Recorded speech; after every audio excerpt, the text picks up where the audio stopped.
ਸੋ ਬਿਲਕੁਲ ਜਿਹੜੇ ਅਦਾਲਤੀ ਕੰਮ ਹੁੰਦੇ ਆ ਨਾ, ਉਹਦੇ ਵਿੱਚ ਇੱਦਾਂ ਹੀ ਹੁੰਦਾ ਆ। ਇੱਕ ਦਿਨ ਤੱਕ ਉਹ ਠੰਡੇ ਬਸਤੇ 'ਚ ਹੁੰਦਾ ਆ ਅਤੇ ਅਚਾਨਕ ਉਹਨਾਂ ਨੇ ਕਿਹਾ ਵੀ ਅਸੀਂ ਇਸ ਦੀ ਸੁਣਵਾਈ ਨਹੀਂ ਲੈਣੀ, ਜੋ ਚੱਲ ਰਿਹਾ ਆ ਚੱਲਣ ਦਿਓ। ਉਸ ਹਿਸਾਬ ਦੇ ਨਾਲ ਸੋ 9th ਸਰਕਟ ਆਫ ਅਪੀਲ ਦੇ ਵਿੱਚ ਜਿਨ੍ਹਾਂ ਨੇ ਆਲਰੇਡੀ ਇੰਜੰਕਸ਼ਨ ਨੂੰ ਨਲੀਫਾਈ ਕੀਤਾ ਹੈਗਾ ਆ, ਉਹ ਫਿਰ ਉਸ ਹਿਸਾਬ ਦੇ ਨਾਲ ਜਿਹੜਾ ਉਹ ਰਹਿ ਜਾਂਦਾ ਆ। ਜਿਹੜਾ ABC ਟੈਸਟ ਆ, ਆਪਾਂ ਨਾਲੇ ਬਹੁਤ ਚਿਰ ਦੀ ਆਪਾਂ ਇਹ ਗੱਲ ਕਰ ਰਹੇ ਹਾਂ, ਇਹ ਅੱਜ ਦੀ ਹੋਈ ਆਰਟੀਕਲ ਛਪਿਆ ਹੈ ਜੀ ਵੀ ਸੁਪਰੀਮ ਕੋਰਟ ਨੇ ਰਿਜੈਕਟ ਕਰ ਦਿੱਤੀ ਹੈ ਕੈਲੀਫੋਰਨੀਆ ਟਰੱਕਿੰਗ ਐਸੋਸੀਏਸ਼ਨ ਦੀ ਅਪੀਲ, ਤੇ ਹੁਣ ਕੈਲੀਫੋਰਨੀਆ ਦਾ ਜਿਹੜਾ ਟਰੱਕਿੰਗ ਸੈਕਟਰ ਆ ਉਹ AB5 ਦੇ ਲਾਗੂ ਹੋਣ ਦੀ ਤਿਆਰੀ ਦੇ ਵਿੱਚ ਆ।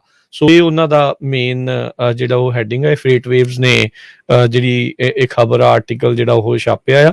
ਸੋ ਉਸ ਦੇ ਤਹਿਤ ਤੁਹਾਨੂੰ ਯਾਦ ਦਿਵਾਉਣ ਦੀ ਇਸ ਦੇ ਵਿੱਚ ਅਸੀਂ ਕੋਸ਼ਿਸ਼ ਕਰਦੇ ਹਾਂ ਵੀ AB5 ਆਹ ਚੀਜ਼ ਜਿਹੜਾ ਉਹ ਕਹਿੰਦਾ ਹੈ, ਜਿਹੜਾ ABC ਜਿਹੜਾ ਉਹ ਟੈਸਟ ਆ। ਰਮਨ ਜੀ, ਇੱਥੇ ਜਦੋਂ ਆਪਾਂ ਇਹ ਗੱਲ ਕਰਦੇ ਹਾਂ ਵੀ ਬਿਜ਼ਨਸ ਮਾਡਲ ਨੂੰ ਚੇਂਜ ਕਰਨ ਵਾਲੀ ਜਿਹੜੀ ਗੱਲ ਹੁੰਦੀ ਆ, ਹੁਣ ਬਹੁਤ ਸਾਰੇ ਜਿਹੜੇ ਓਨਰ ਓਪਰੇਟਰ ਵੀ ਆ ਉਹ ਇੱਕ ਬ੍ਰੋਕਰ ਤੋਂ ਖੁਸ਼ ਹੁੰਦੇ ਆ ਵੀ ਯਾਰ ਇਹ ਵਧੀਆ ਕਰੀ ਜਾਂਦਾ ਹੈ, ਸਾਡਾ ਵਧੀਆ ਤਾਲਮੇਲ ਬਣਿਆ ਆ, ਸੋਹਣੀ ਜੋੜੀ ਜਿਹੜੀ ਉਹ ਚੱਲੀ ਜਾਂਦੀ ਆ। ਸੋ ਉਹਨਾਂ ਨੂੰ ਵਿੱਚ ਹੁਣ ਕਿਤੇ ਨਾ ਕਿਤੇ ਐਗਜ਼ੈਂਪਸ਼ਨ ਲੈਣ ਦੇ ਲਈ ਇੰਪਲੋਈ ਉੱਦਾਂ ਦਾ ਇਹ ਨਾ ਬਣੇ, ਉਹਨਾਂ ਨੂੰ ਕਿਸੇ ਨਾ ਕਿਸੇ ਹੋਰ ਬ੍ਰੋਕਰ ਨਾਲ ਵੀ ਕੰਮ ਕਰਨਾ। ਦੇਖੋ, ਇਹ ਸਾਡੀ ਜਿਹੜੀ ਉੱਥੇ ਕੁਐਸਚਨ ਸੀਗਾ ਇਹ ਕਿ ਅਸੀਂ ਬਾਰ-ਬਾਰ ਇਹ ਚੀਜ਼ ਦੀ ਪੁੱਛ ਜਾਂ ਜਿਹੜਾ ਕੁਐਸਚਨ ਚੁੱਕਦੇ ਰਹੇ ਆ ਕੈਲੀਫੋਰਨੀਆ ਦੀ ਜਿਹੜੀ ਸਟੇਟ ਕੈਪੀਟਲ ਸੀ ਉੱਥੇ, ਕਿ ਮਲਟੀਪਲ ਬ੍ਰੋਕਰਸ ਦੇ ਨਾਲ ਜਿਹੜਾ ਆ ਕੰਮ ਕਰਦਾ ਆ, ਉਹਦੇ ਲਈ ਕੀ ਚੀਜ਼ ਆ, ਉਹ ਕਿਸ ਬ੍ਰੋਕਰ ਦਾ ਇੰਪਲੋਈ ਹੋਊਗਾ।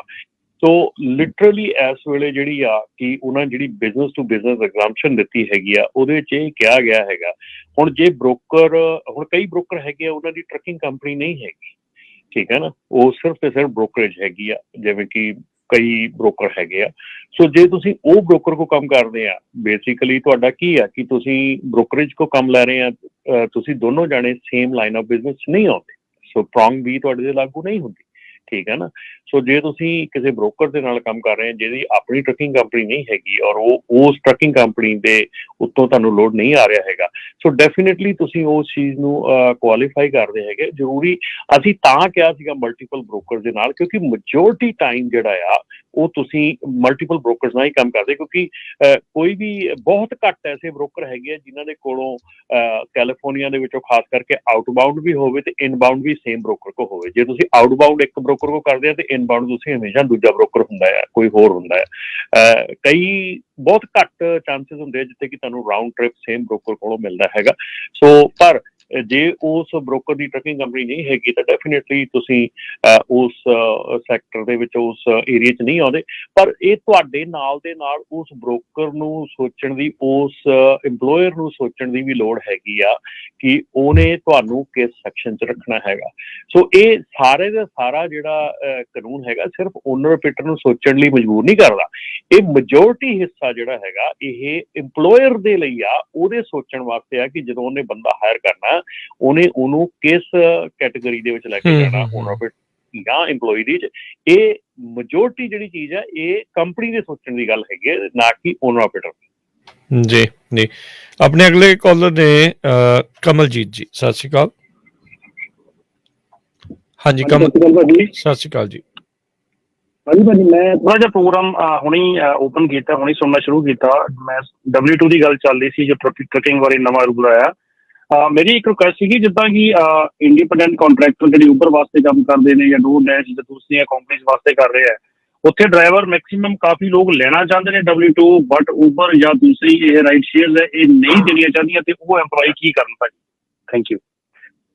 ਦੇਖੋ ਜੀ, ਜਿਹੜਾ ਉਬਰ ਔਰ ਲਿਫਟ ਵਾਲਾ ਹੈਗਾ ਉੱਥੇ ਜਿਹੜਾ ਆਪਣਾ ਪ੍ਰੋਪ 22 ਆਈ ਥਿੰਕ ਜੀ ਹੋਇਆ ਸੀ, ਹਾਂਜੀ, ਤੇ ਆਪ ਹੀ ਕੀਤਾ ਜੀ ਲੋਕਾਂ ਨੇ, ਮੈਜੋਰਟੀ ਦੇ ਨਾਲ ਉਹਨੂੰ ਅਪਰੂਵ ਕੀਤਾ ਸੀ ਪਾ ਕੇ ਤੇ ਉਹਨੂੰ 1099 ਦੇ ਵਿੱਚ ਹੀ ਰੱਖਿਆ ਸੀਗਾ। ਸੋ ਇਹ ਜਿਹੜਾ ਹੈਗਾ ਇਹ ਮਸਲਾ ਇਹ ਕੈਲੀਫੋਰਨੀਆ ਦੇ ਵਿੱਚ ਪ੍ਰੋਪ 22 ਜਾਂ ਸਾਰੇ ਪਾਸੇ ਪ੍ਰੋਪ 22 ਲੈ ਕੇ ਤੇ ਉਸ ਇਸ ਏਰੀਏ ਚੋਂ ਬਾਹਰ ਨਿਕਲ ਗਏ ਸੀਗੇ। ਸੋ ਉਹ ਡੈਫੀਨੇਟਲੀ ਆਪਣੇ ਲੋਕਾਂ ਵੱਲੋਂ ਹੀ ਵੋਟ ਪਾਈ ਗਈ ਆ। ਮੇਰੇ ਖਿਆਲ ਤੇ ਮੈਨੂੰ ਲੱਗਦਾ ਕਿ ਜ਼ਿਆਦੀ ਵੋਟ ਤਾਂ ਹਰਜੋਤ ਭਾਜੀ ਉਹਨਾਂ ਨੇ ਪਾਈ ਹੋਣੀ ਜਿਹੜੇ ਉਬਰ ਤੇ ਲਿਫਟ ਯੂਜ਼ ਕਰਦੇ, ਯੂਜ਼ਰ ਨੇ ਵੀ ਰੇਟ ਸਾਡੇ ਸਸਤੇ ਰਹਿਣਗੇ। ਹਾਂ ਕਿਉਂਕਿ ਡਰਾਈਵਰ ਜੇ ਵੋਟ ਪਾਉਂਦਾ ਤੇ ਡਰਾਈਵਰ ਤਾਂ ਡੈਫੀਨਿਟਲੀ ਕਹਿੰਦਾ ਵੀ ਮੈਨੂੰ ਪਰਮਾਨੈਂਟ ਇਨਕਮ ਚਾਹੀਦੀ ਆ, ਮੈਨੂੰ ਬੇਸ ਚਾਹੀਦਾ, ਸਾਰਾ ਕੁਝ ਚਾਹੀਦਾ। ਪਰ ਇਹ ਮੈਨੂੰ ਲੱਗਦਾ ਕਿ ਉਹਨਾਂ ਲੋਕਾਂ ਨੇ ਵੋਟਾਂ ਪਾਈਆਂ ਜਿਨ੍ਹਾਂ ਲੋਕਾਂ ਨੇ ਊਬਰ ਤੇ ਲਿਫਟ ਨੂੰ ਯੂਜ਼ ਕਰਨਾ ਹੈ। ਸੋ ਉਹਨਾਂ ਨੇ ਦੇਖੋ 200 ਮਿਲੀਅਨ ਤੋਂ ਵੱਧ ਡਾਲਰ ਜਿਹੜੇ ਉਹ ਖਰਚੇ ਸੀ, 220 ਮਿਲੀਅਨ ਜਿਹੜਾ ਇਹਨਾਂ ਕੰਪਨੀਆਂ ਨੇ ਮਿਲ ਕੇ ਜਿਹੜਾ ਸਪੈਂਡ ਕੀਤਾ ਸੀ। ਆਮ ਲੋਕਾਂ ਦੇ ਮਨ ਦੇ ਵਿੱਚ ਇਹੀ ਧਾਰਨਾ ਬਣਾਈ ਸੀ ਵੀ ਭਾਈ ਜੇ ਊਬਰ ਲਿਫਟ ਦੇ ਵਿੱਚ EMPLOYEE ਆ ਗਏ ਤਾਂ ਤੁਹਾਡੀਆਂ ਰਾਈਡਾਂ ਹੋ ਜਾਣੀਆਂ ਮਹਿੰਗੀਆਂ। ਹੁਣ ਜਦ ਪੁੱਛ ਕੇ ਦੇਖ ਲਓ ਵੀ ਕਿ ਮਹਿੰਗੀਆਂ ਦੀਆਂ ਟੈਕਸੀ ਬਿਜ਼ਨਸ ਜਿਹੜਾ ਉਹ ਡੈਡ ਕਰਤਾ। ਪਰ ਅਗਸਤ 2021 ਦੇ ਵਿੱਚ ਇੱਕ ਹੋਰ ਇਹਦੇ ਵਿੱਚ ਅਪਡੇਟ ਆਈ ਸੀ ਜਿਸ ਦੇ ਵਿੱਚ ਇਸ ਪ੍ਰੋਪ 22 ਨੂੰ ਗੈਰ ਸੰਵਿਧਾਨਿਕ ਕਰਾਰ ਦੇ ਦਿੱਤਾ ਗਿਆ ਸੀਗਾ। ਇਟ ਵਾਸ ਰੂਲਡ ਅਨਕਨਸਟੀਟਿਊਸ਼ਨਲ ਵੀ ਇਦਾਂ ਜਿਹੜੀਆਂ ਐਪਸ ਆ ਉਹ ਕਰ ਨਹੀਂ ਸਕਦੀਆਂ, ਇੰਨਾ ਧੱਕਾ ਨਹੀਂ ਕਰ ਸਕਦੇ। ਕਿਉਂਕਿ ਇਹਨਾਂ ਨੇ ਕੀ ਕੀਤਾ, ਇਸ ਪ੍ਰੋਪ ਨੂੰ ਪਾਸ ਕਰਾਉਣ ਦੇ ਵਿੱਚ ਇੱਕ ਹੋਰ ਚੀਜ਼ ਐਡ ਕਰਤੀ ਵੀ ਜੇ ਕੱਲ ਨੂੰ ਇਸ ਪ੍ਰੋਪੋਜੀਸ਼ਨ ਨੂੰ ਓਵਰਟਰਨ ਕਰਨਾ ਆ ਤੇ 7/8 ਮੈਜੋਰਟੀ ਚਾਹੀਦੀ ਹੈ ਕੈਲੀਫੋਰਨੀਆ ਦੀ ਲੈਜਿਸਲੇਟਿਵ ਦੇ ਵਿੱਚ ਜੇ ਇਸ ਨੂੰ ਓਵਰਟਰਨ ਕਰਨਾ ਹੋਵੇ। ਕਹਿੰਦੇ ਯਾਰ ਇਹ ਕਿੱਦਾਂ ਹੋ ਸਕਦਾ, ਬਾਕੀ ਸਾਰੀਆਂ ਚੀਜ਼ਾਂ ਕੋਈ ਵੀ ਕਾਨੂੰਨ ਆ ਉਹਦੇ ਲਈ ਇੰਨੀ ਸਖਤ ਜਿਹੜੀ ਆ ਉਹ ਸਪੋਰਟ ਜਿਹੜੀ ਨਹੀਂ ਚਾਹੀਦੀ ਹੁੰਦੀ ਲੈਜਿਸਲੇਚਰ ਚ। ਸੋ ਇਹ ਸਾਰੀਆਂ ਚੀਜ਼ਾਂ ਜਿਹੜੀਆਂ ਐਡ ਹੋਈਆਂ, ਮੈਨੂੰ ਲੱਗਦਾ ਇਹਦਾ ਵੀ ਕਿਤੇ ਨਾ ਕਿਤੇ ਆਉਣ ਵਾਲੇ ਸਮੇਂ ਚ ਜੇ ਹੋਊਗਾ ਇਹਦੇ ਤੇ ਵੀ ਵਰਕਆਊਟ ਹੋ ਰਿਹਾ। ਇਹ ਵਾਪਸ ਇਹਨਾਂ ਨੂੰ ਲੈਣੀ ਪੈਣੀ ਹੈ ਕਿਉਂਕਿ ਇਹਦੇ ਵਿੱਚ ਸ਼ਰੇਆਮ ਹੀ ਜਿਹੜਾ ਆ ਉਹ ਧੱਕਾ ਜਿਹੜਾ ਆ ਉਹ ਕੀਤਾ ਗਿਆ। ਲੋਕਾਂ ਨੂੰ ਇੱਕ ਹਿਸਾਬ ਦੇ ਨਾਲ ਆਰੇ ਲਾ ਕੇ ਜਾਂ ਉਹਨਾਂ ਨੂੰ ਬਹਿਲਾ ਫਸਲਾ ਕੇ ਇਸ ਚੀਜ਼ ਜਿਹੜੀ ਉਹ ਕੀਤੀ ਗਈ ਆ। ਥੈਂਕ ਯੂ ਕਾਲ ਦੇ ਲਈ। ਆਪਣੇ ਅਗਲੇ ਕਾਲਰ ਰਮਨ ਜੀ ਜੁੜੇ ਨੇ, ਇੰਦਰਜੀਤ ਜੀ। ਹਾਂਜੀ ਬਾਈ ਜੀ, ਸਤਿ ਸ੍ਰੀ ਅਕਾਲ ਸਾਰੇ ਸੁਣਨ ਵਾਲੇ ਵੀਰਾਂ ਨੂੰ ਤੇ ਆਪ ਜੀ ਦੀ ਸਮੁੱਚੀ ਟੀਮ ਨੂੰ ਬਹੁਤ ਬਹੁਤ ਥੈਂਕ ਯੂ, ਧੰਨਵਾਦ ਕਰਦੇ ਹਾਂ। ਬਹੁਤ ਵਧੀਆ ਅਪਡੇਟ ਕਰਦੇ ਹੋ ਸਾਨੂੰ।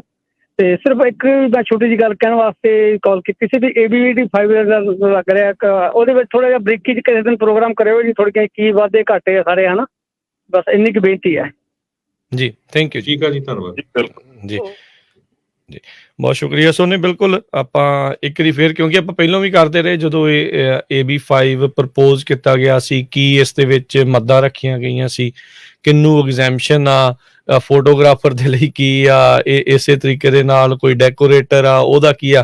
ਕਿਉਂਕਿ ਇਹ ਇੱਕ ਇੰਡਸਟਰੀ ਤੇ ਨਹੀਂ ਹੈ, ਬਹੁਤ ਸਾਰੀਆਂ ਇੰਡਸਟਰੀਜ਼ ਦੇ ਉੱਤੇ ਇਸ ਦਾ ਜਿਹੜਾ ਅਸਰ ਜਿਹੜਾ ਉਹ ਹੋ ਰਿਹਾ ਆ, ਇਹਦਾ ਹੋਣਾ ਆ। ਕਿਉਂਕਿ ਇਹਨਾਂ ਨੇ ਜਿਹੜਾ AB5 ਆ ਇਕੱਲਾ ਟਰੱਕਿੰਗ ਨੂੰ ਮੱਦੇ ਨਜ਼ਰ ਰੱਖਦੇ ਹੋਏ ਨਹੀਂ ਬਣਾਇਆ ਗਿਆ।